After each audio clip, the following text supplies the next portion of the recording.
Hello and welcome to Psychological Insights. The word of the day, it's a four-letter word, and there's a lot of different definitions of it. The word is love. Now, I don't know what you were thinking, but our word is love.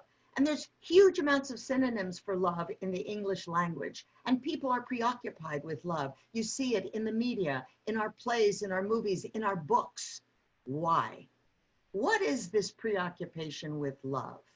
Today we'll be speaking to Dr. Robert Hamm. He's a psychologist in West Hartford Center, and he's an expert in all things psychological, and I guess that includes love. I'm Pat Kazakoff. Stay with me.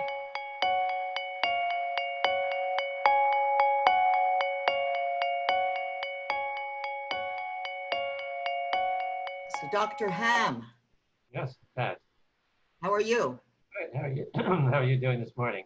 I'm fine. And so tell me, you're a psychologist. Are you an expert in all things about love? As you're saying that, I was sort of cringing a little bit. I don't know. I guess you might call me an experienced student. An experienced student. That's a very good crafting of that question, that answer. Well, there's so many different types of love, and the one that we're most familiar with is eros, romantic love. Talk a little bit about what that's all about. Well, that's usually what we think of when we talk about love generally. It's romantic love. It's the emotional one where we get all caught up, and it's the one that makes us sort of kind of crazy. Sort of psychotic, if you will. So it's usually a very transitory kind of emotion, as we all know, for those of us who have been through it more than once, we get sort of experienced in understanding the limitations of it. Is exciting. It's like a drug. It really is a drug. It's what makes the world go around. We all love it. It's intoxicating. But in terms of what we might call a mature sort of love or enduring love, the Greeks had many words for love, and I think for good reason. So it's less confusing, and we understand that this bond that love creates in our lives is more complex. Well, you mentioned that you didn't use the word, I'm going to use the word, but it makes you a little cuckoo. You use the word that it's intoxicating. But is that just sort of a youthful thing? Like do mature people have that sense? Do they get intoxicated? Like, can that happen to someone who is mature? If you know what I mean, I think you might. Yeah, I'll let you know when I get there, but I hope I'm on the way. Growing up, I don't know. I mean, no, I believe that when you stop falling in love, you kind of stop living to a degree. Are you saying that intoxicating feeling that I'm referring to can happen at age 40, 50, 60, 70? Or is there a shut-off point where it doesn't happen? Well, first of all, I mean, I think that we should make a distinction between, what ideally happens and what happens to people. Some people don't. And it's not important to them. So I don't want to speak universally, but I think that we all have the capacity to fall in love at any age. It doesn't really follow any kind of chronology, so to speak. Well, I hate to dwell on the point, but isn't that kind of love fueled by sexual energy? And as one gets older and more mature, you have less of that sexual energy just biologically. Or am I incorrect in that assumption? I think yes, eros, romantic love is usually fueled by sexual drive. But it's much more than that. I mean, it comes from this sort of idealized state from the Middle Ages, the troubadours who are serenading maiden up in an ivory tower. So there, a lot of it is has to do with longing and idealization, and that's one of the reasons why it's not a very trustworthy kind of love. It's more based on our imagination, our illusions. But getting back to sexuality, no, I don't entirely agree with that. I think that our recent understandings about sexuality is it doesn't follow any chronology necessary. Not necessarily. It's your attitude, your health, and your attitude about life. We can always have a feeling of sexuality as well as romantic longings. That doesn't follow any particular age. What about the concept? I think it's a little bit related to that. Ludos, the Greek word ludos. What's that all about? It's another word for love. Yeah, I really like that. I really love the way that the Greeks kind of sort of parsed out these different dimensions of love. Ludus, literally, Greek derivation is play. And I think it's a very important part of a relationship. Ludos. So, Ludos is a very important part of a relationship, you're saying. Yeah, being playful, it's a part of flirting. It's a part of, what we do when we tease one another. You really cannot tease somebody and get away with it unless there's some kind of understanding or bond with that person that your denigrating remark is not meant as a personal attack or a judgment. So there has to be some kind of understanding or bond between two people. So to have playfulness in a relationship, I think, is a way of demonstrating that there's trust. And so it's a very important part for us to have a sense of humor and share that humor in a relationship to demonstrate that there's that bond and there's a trust in that relationship. So what about people, I mean, obviously I'm prejudiced because I'm a woman, but there's many men who participate, I don't know if it's the right words, in ludos while they have a long-term relationship with their partner. What's that all about? So they're playful and flirtatious with someone outside of their main relationship. And they're able to do that for many, many years. How does that work? Like, what is that about? Because that doesn't sound to me to be so positive. Yeah, well, I think that could be a problem. I agree. It's kind of a gray area, in my opinion, Pat, how much flirting outside of a relationship is permissible. People have different opinions on that. So I think that we're kind of going off a little bit on a tangent, but I think that if you're in a relationship and you're flirting with someone else, you have to understand that you're risking offending your partner. You're risking the relationship. So there should be an understanding between two people how much of that is permissible. Otherwise, it's seen as a threat or a sign of disrespect. But for some people, it's more acceptable. But that has to be something that is agreed upon in a relationship. Right, so you should probably have a conversation about it as opposed to just letting it go. Well, wouldn't you say so? Otherwise, there's a lot of resentment or there's going to be a lot of fighting. I would say so, but I'm not the expert in love.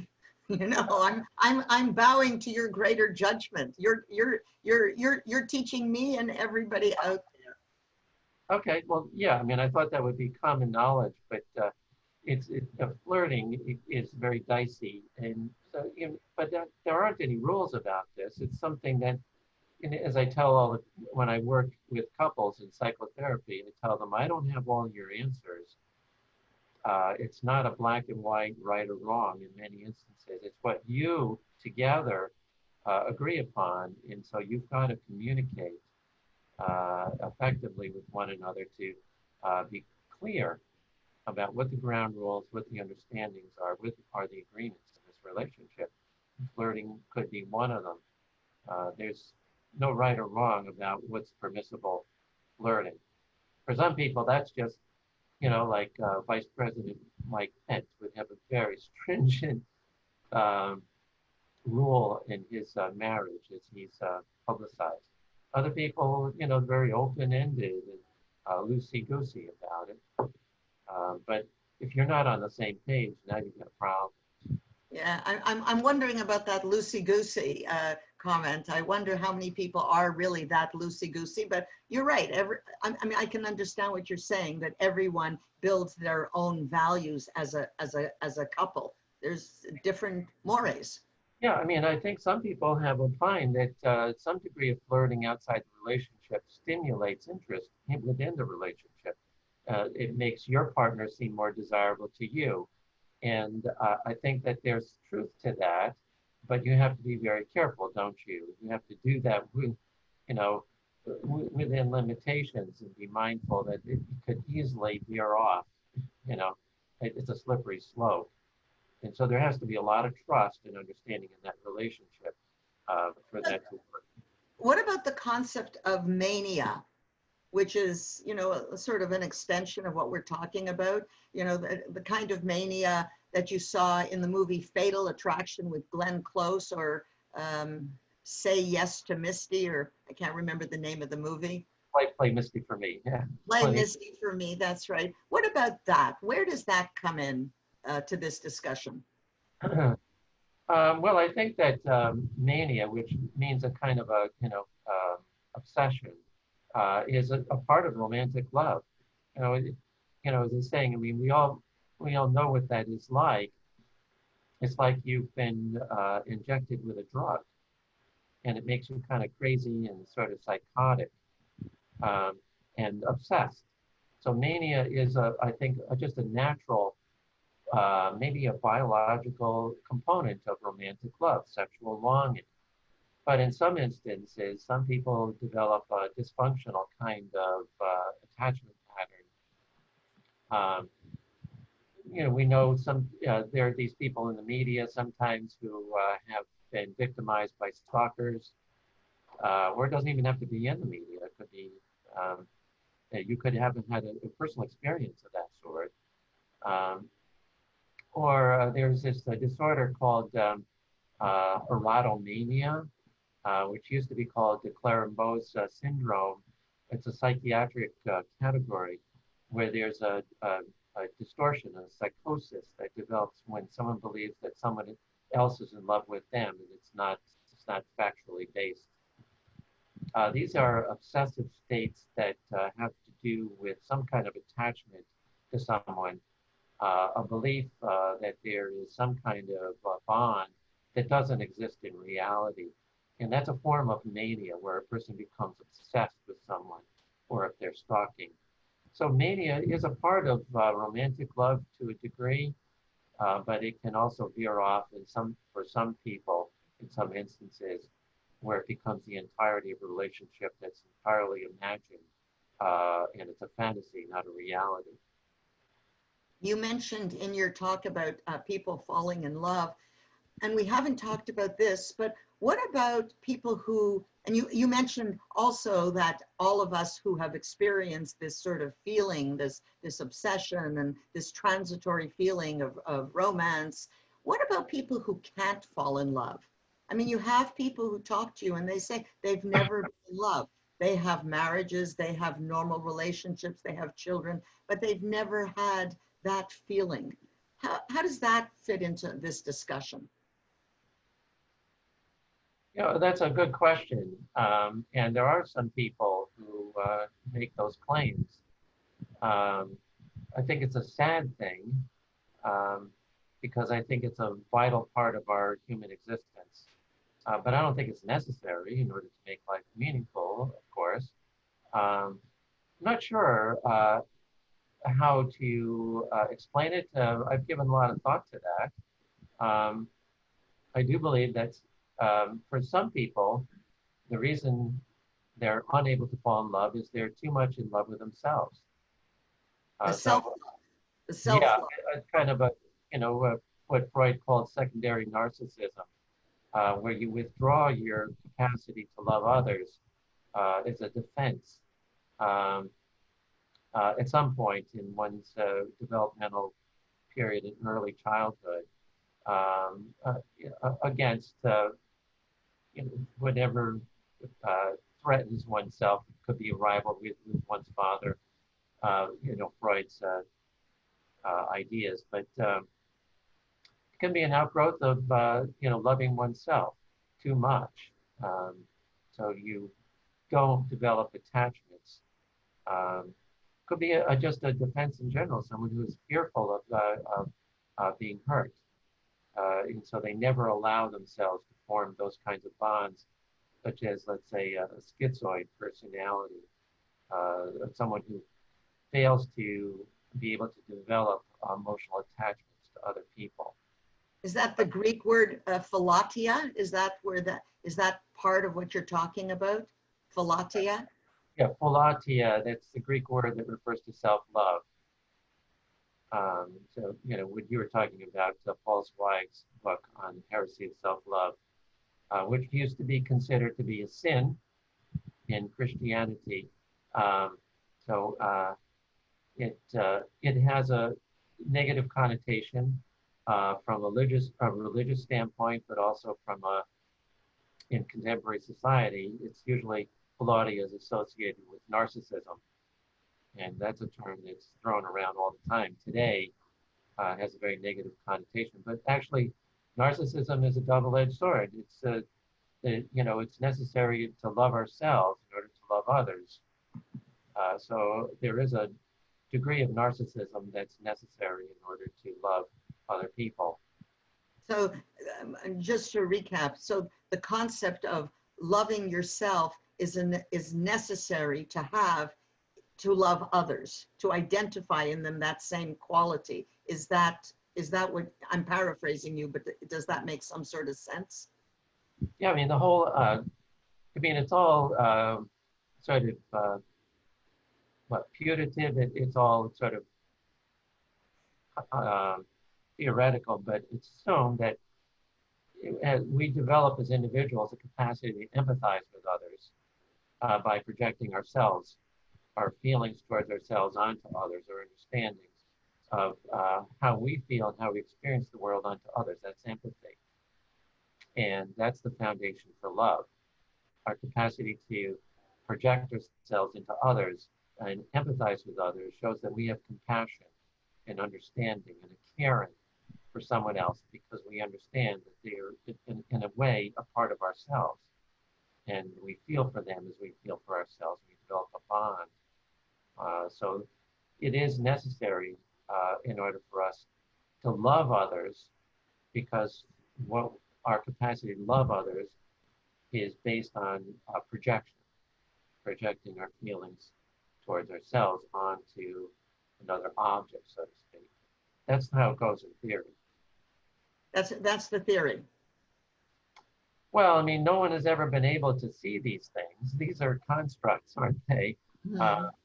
But it's an adage. I mean, set aside psychoanalytic theory. Most people will say and agree today that in order to love someone, you have to love yourself first. It's an adage. It's not a psychoanalytic theory. So, call it a truism, but I think that it's evidence that there is a lot of truth to that. Yeah, I can sort of understand that when you meet someone and you say to yourself, oh, they're just like me. They're just like me. I feel they come from the same place that I come from. And you develop that bond. And even if they don't, but that's what you see. So I can understand what you're talking about. What about the concept of agape? A-G-A-P-E. Does that translate from what you're talking about now, or is that a completely different construct? Actually, it's pronounced agape. Agape. Yeah. Is that from the Greek? Where's that from? Yeah, these are all Greek. The 8 kinds of love. They're all from Greek. agape has a totally different meaning. Well, that's why I was having a problem with it. It was spelt agape. You notice I spelled it out for you because I was a little unclear. Like, Oh, okay, that's okay. didn't make sense to me, but it's called agape. What's that all about? Well, that's the idealized form of love. So in Eric Fromm, who was a German psychoanalyst, wrote a landmark book back in the 1950s. Most people know it. It's called The Art of Loving. I remember I read it when I was in college. It's an idealized kind of formulation of what love should be, but I think there's a lot of truth to it. Said that a mature love, as opposed to an immature kind of love, is a love that extends beyond one's own personal needs, beyond a romantic or erotic love, but more it's a selfless love. So it's a sign of maturity for us to be able to love others in a way that doesn't have some self-serving interest. So with that kind of love, would you talk about like people who have a love for religion or who have a love for a cause? Would that be in that category, agape? In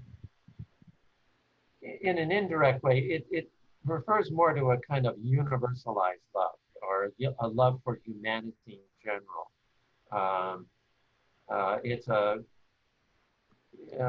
kind of, it is associated with religion in that, often religion tells us to love others, selflessly, to give ourselves to others. That's a sign of maturity. So, in a relationship, certainly, when we truly love someone, we know it's a selfless kind of love. A love of our children, for example, is a selfless love. The ability to sacrifice yourself in feeling the joy in being able to love someone without expecting anything in return. And if that generalizes to humanity, it's an abstract kind of love, and I say it's a more difficult love to achieve, to love humanity in general, because we don't have an attachment to strangers, so why should we care about somebody else? It's a more kind of philosophical kind of love, if you will. Mm-hmm. Well, it seems like a more highly evolved kind of love. Yes, I would say so. Yeah. Not everyone, I think, experiences that. I don't think it's necessary in order to have good relationships, but that is considered as sort of like the most highly evolved form of love, where there's just an acceptance for all of our flaws in humanity. So that brings to mind somebody like Mother Teresa. Yes. That kind, am I correct? That Right. kind of thing, Mother Teresa. A universal love, Mother Teresa, Jesus, this kind of acceptance and self-sacrifice that extends to humanity in general is agape. So it's an idealized kind of love. It's something that most people strive for, perhaps, but many people don't achieve. So we often associate it with a kind of an idealized love. What about the concept, I might not be pronouncing it properly, philia, the friendship love, Philadelphia, the city of brotherly love. Is there such a thing also that, that friendship is in a different category? Yeah, I mean, I really like the way that the Greeks have divided up these, like sort of like the Eskimos with snow. It really helps us to understand love and talk about it in a more intelligent way. I, I think we all know that romantic love is transitory. And if you want a long-term relationship that evolves from romance, you have to develop a friendship. That means that you have to be good to one another. There's a devotion, that you have to develop trust and reliability in the relationship, and sharing things that you do together that you enjoy, raising a family. All those things contribute to the development of friendship. So friendship is an enduring kind of love. So there's philia and there's pragma, which is also a very interesting concept, which is the practical kind of love. I think that in order to make a long-term relationship, such as a marriage, to work, you also have to be, to some degree, business partners. You have to be able to deal with the reality and the practical aspects of your lives together, so that you're like a team. Well, you need it all. You need it all. For it to work, you need it all. It's not just one, it's not unidimensional. And I think that's the beauty of kind of parsing out all these different dimensions. It helps us to talk about it, and working in a relationship, we can think now a little bit more clearly about what it takes. That rather than this broad kind of vague term love, now we understand what it takes in order for us to make life life meaningful, and a relationship to work. Yeah. And what about the concept of, I might be pronouncing it wrong, storge, S-T-O-R-G-E, compassion, that kind of feeling, that all waves into this also, that feeds into that pragmatic plus eros, plus ludos, plus philia. I mean, it seems to be on a scale, and everyone's on that scale on some level. Yeah, actually it's pronounced storge, but I didn't know that until I had to look up because I've never heard that term before, but good effort. Thank you. Thank you very much for the vote of confidence. But yeah, I like that concept. It has to do with compassion. I think that storge is more important, I think, as we get older in a relationship. So we're more susceptible to frailties as we get older. Storge, the ability to care for one another when your partner is down or in need, becomes much more important as couples get older, but also can refer to love for one's children. Compassion, you have to be able to nurture, take care of somebody. So if you have passion, a love for someone, that brings you into that with a sense of desire to do so because you love that person, you want to take care of them, you have an investment in their welfare, their health, their well-being. That's storge. And it's another, I think, form of love that anneals the bond in a relationship. Yep. Well, what I'm hearing from you is that in order to have a really full-bodied relationship, you have to have all these elements. You have to have the eros, and you have to have the ludos, and a little bit of the mania, a little bit of the storge. That it's all part of it. You can't succeed in a relationship without having all of it on some level. That's what I'm hearing in this discussion. Well, I wouldn't go quite that far. I would say that these are dimensions of love that it's great to know what they mean, because I think it helps us to understand all the different forms of emotions that bond people, that help a relationship work. If you don't have all of them, it doesn't mean that the relationship isn't viable. I wouldn't go quite that far. But I think if you become mindful of all these different dimensions, it allows you to appreciate what makes a relationship work, and to become more mindful of what might be missing or that you want to pay attention to in a relationship that makes it more fulfilling. What I'm hearing now is that gratitude is really important and appreciation is important, but you can work at that. You can work at being mindful. You can work at all that. So thank you very much, Dr. Hamm. Once again, another interesting topic. I think that next month we're going to be doing another segment on love. I guess it's that important. Yeah, I think so. I haven't entirely formulated the topic yet, but this is this segment is part of a series on the human emotions. And love is, it's a very important emotion. What makes the world go around, and it's complex.